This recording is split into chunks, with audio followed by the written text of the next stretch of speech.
Pride Month is everywhere. Yet whose pride are we really celebrating? Picture this, a rainbow-drenched parade in Delhi or Mumbai. The banners say, "Love is love."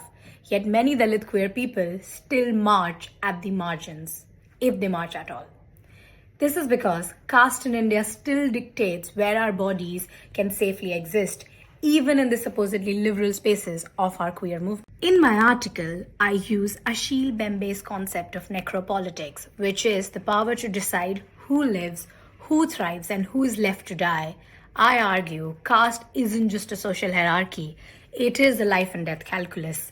Dalit queer people face disproportionate violence, poor health outcomes, and social death through erasure. Even within the LGBTQ+ community, Savarna hegemony sets the tone.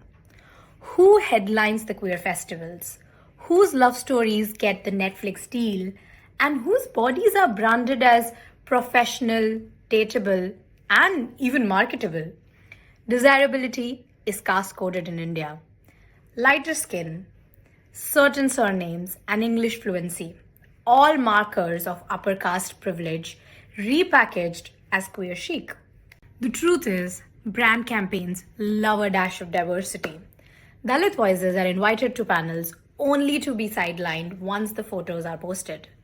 Pride merchandise sell out while Dalit queer activists crowdfund for basic healthcare.